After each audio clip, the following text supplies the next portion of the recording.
একজন মুক্তিযোদ্ধা যদি তার নিজ জীবদ্দশায় কথা বলে যায়, আজকে নীলজ্জের মতো কোন মুক্তিযোদ্ধারা কোটা চায়? উনি একজন মুক্তিযোদ্ধার সন্তান। উনি যে কথাগুলো বলেছেন সবগুলো কথা পয়েন্ট। একজন মুক্তিযোদ্ধার সন্তানের কথা হচ্ছে এই। বলে কেন আপনারা এই কোঠা নিয়ে এত আন্দোলন করতেছেন? এই চাচার কথাগুলো শুনলে হয়তো আমি মনে করি আপনি আর এই কোঠা নিয়ে আন্দোলন করবেন না, আর এই কোঠায় আপনি চাকরি নেবেন না।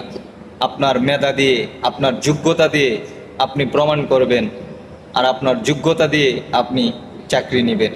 কথাগুলো মন দিয়ে শুনে যাবেন, আর আপনার মূল্যবান মন্তব্যটি মন্তব্যের ঘরে অবশ্যই লিখে যাবেন। আমি একজন মুক্তিযোদ্ধার সন্তান। আমার পিতা 2013 সালের 30শে জুন মারা যায়। 29শে জুন অনেকাঙ্ক্ষিত